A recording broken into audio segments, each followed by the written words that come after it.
अंतरिक्ष की दुनिया धरती से जितनी रोमांचक और रहस्यमय लगती है, असल में उससे कई ज्यादा खतरनाक और जानलेवा है। लेकिन इसके बावजूद भी हर साल दुनिया भर की स्पेस एजेंसियां अंतरिक्ष में मिशन लॉन्च करती हैं, जिसका समय समय पर इंसान भी हिस्सा बनते रहे हैं।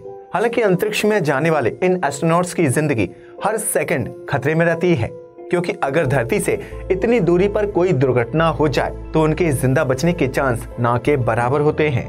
ऐसे में आज हम आपको नासा के स्पेस मिशन से जुड़ी उस घटना से रूबरू करवाने जा रहे हैं, जिसमें 3 अंतरिक्ष यात्री स्पेस में गुम हो गए थे। क्या था वह मिशन और क्या हुआ उन अंतरिक्ष यात्रियों के साथ, आइए विस्तार से जानते हैं पूरी घटना। हाय दोस्तों, मैं हूँ शिवराम सिंह और आप देख रहे हैं सच से परे। चलिए आगे बढ़ते हैं। Apollo 13 mission. अमेरिकी स्पेस एजेंसी नासा द्वारा अपोलो मिशन की शुरुआत की गई थी, जिसके तहत समय समय पर स्पेस में अलग अलग स्पेसक्राफ्ट लॉन्च किए गए थे। लेकिन जब नासा ने अपोलो 13 मिशन को लॉन्च किया तो उसके साथ कुछ ऐसी घटना घटी कि नासा को ये समझ आ गया कि अंतरिक्ष में इंसानों को भेजने के बजाय रोबोट्स को भेजना ज्यादा बेहतर विकल्प साबित हो सकता है।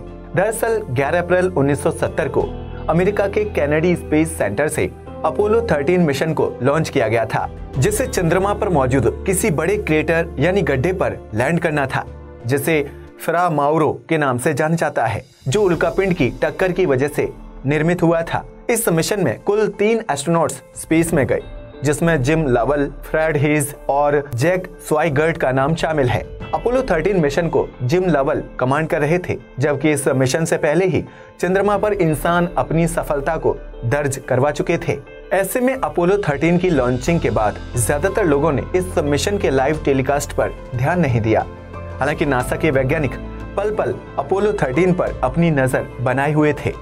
इस मिशन पर जिस स्पेसक्राफ्ट को भेजा गया था उसके मुख्य रूप से 3 पार्ट्स थे।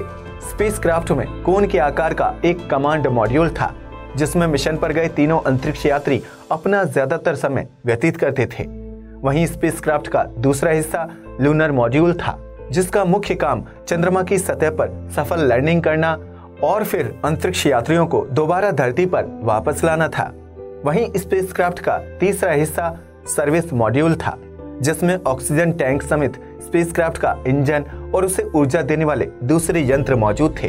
वैज्ञानिकों की प्लानिंग थी कि अपोलो 13 के जरिए अंतरिक्ष यात्री धरती से बाहर निकलकर चंद्रमा के इर्द गिर्द चक्कर लगाएंगे और इसी दौरान 2 एस्ट्रोनॉट स्पेसक्राफ्ट के लूनर पार्ट में बैठकर उससे अलग हो जाएंगे, जिसके बाद उन्हें चंद्रमा की सतह पर लैंड करना होगा।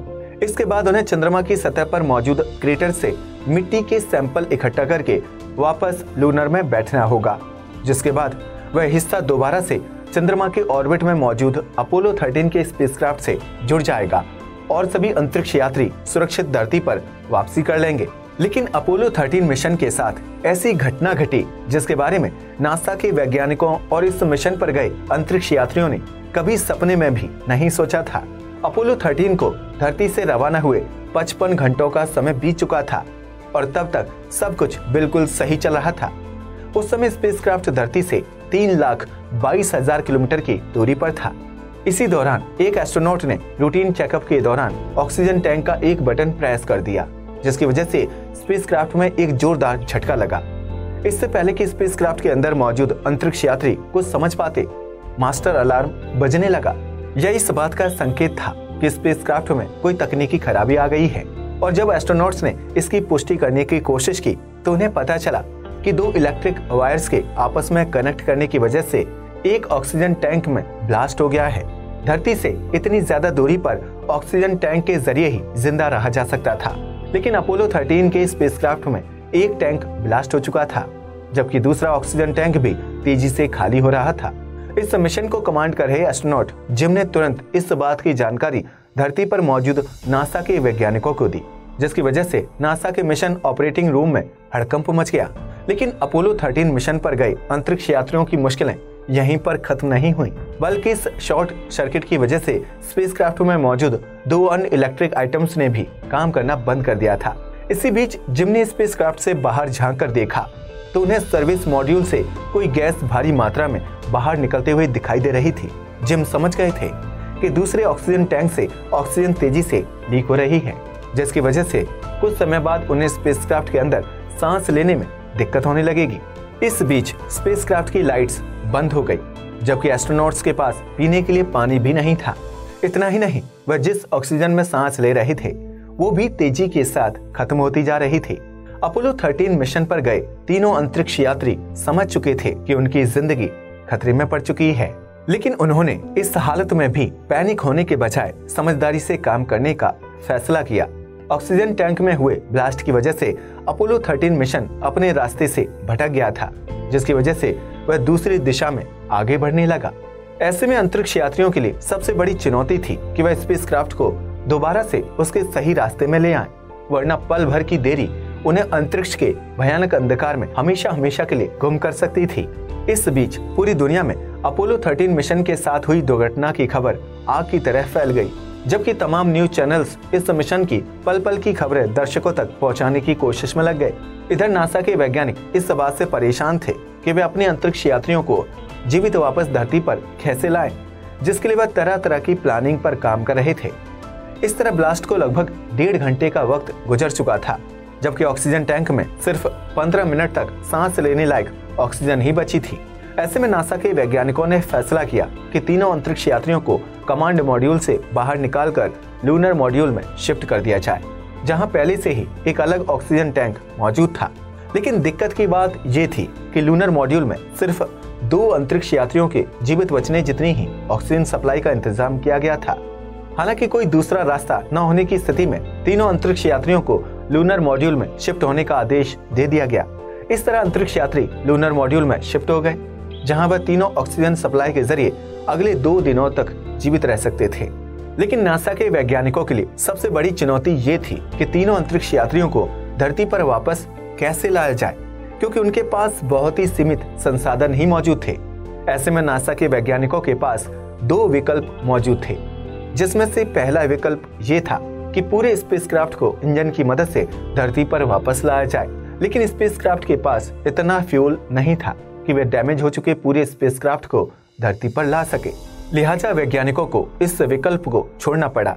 वहीं दूसरा विकल्प ये था कि चंद्रमा की ग्रेविटी का इस्तेमाल करके अपोलो 13 के स्पेसक्राफ्ट को धरती की तरफ वापस धकेला जाए, जिसमें फ्यूल और ऊर्जा की कम से कम खपत हो सकती थी।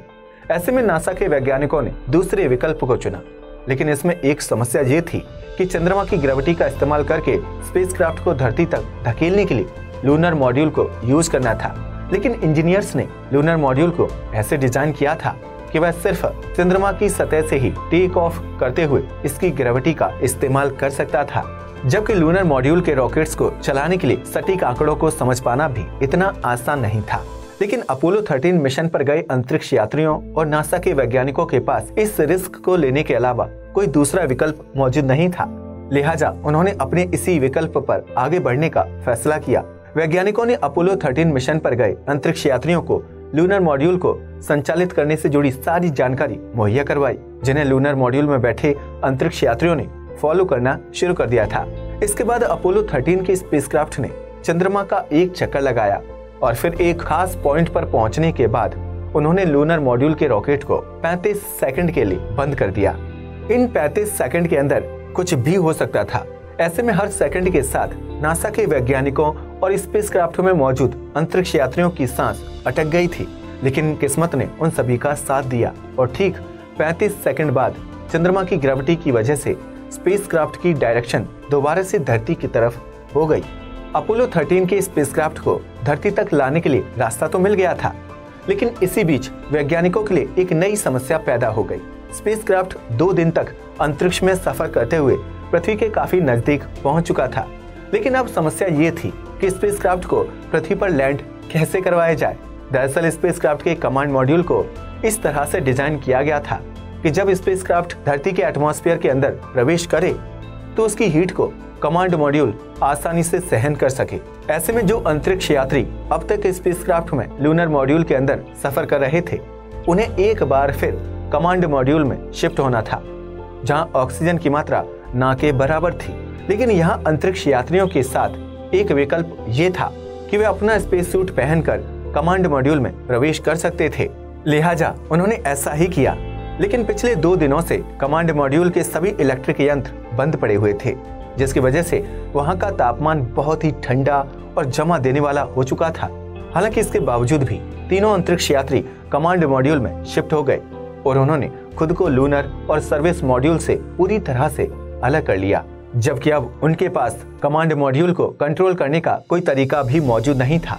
ऐसे में पृथ्वी के वायुमंडल में प्रवेश करने के लगभग 3 मिनट बाद तक अंतरिक्ष यात्रियों से वैज्ञानिकों का संपर्क पूरी तरह से टूट चुका था, जिसकी वजह से वैज्ञानिकों समेत पूरी दुनिया के लोगों को लगा कि अपोलो 13 मिशन पर गए तीनों अंतरिक्ष यात्री अपनी जान गंवा चुके हैं।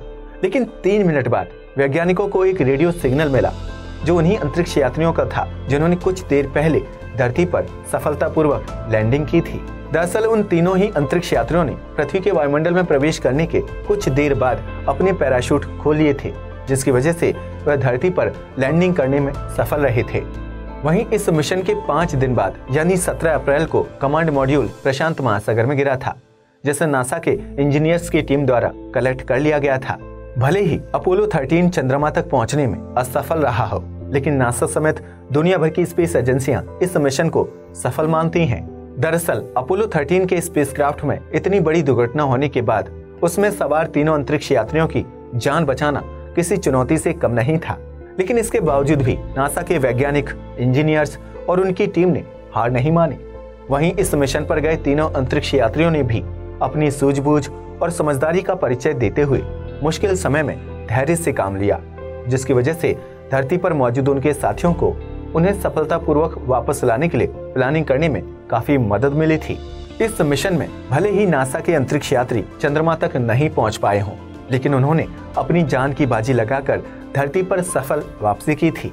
यही वजह है कि अपोलो 13 मिशन को अपोलो 13 होम सेफ के नाम से जाना जाता है, जिसने 1970 के दशक में दुनिया भर में खूब सुर्खियां बटोरी थीं। इस मिशन को लेकर नासा के वैज्ञानिक हर साल सालगिरह भी सेलिब्रेट करते हैं, जिसे वह अंतरिक्ष से इंसान की सफलतापूर्वक घर वापसी मानते हैं। यही वजह है कि अपोलो 13 मिशन को असफलता में सफलता का प्रतीक माना जाता है, जो ये साबित करता है कि इंसान चाहे धरती से दूर ही क्यों ना हो, लेकिन वह खुद को जीवित रखने की काबिलियत बखूबी जानता है। अपोलो 13 मिशन पर गए अंतरिक्ष यात्री जब धरती पर वापस लौटे तो उनके परिवार वालों के साथ नासा के वैज्ञानिक और पूरी दुनिया के लोगों को मानवता की जीत का एहसास हुआ था।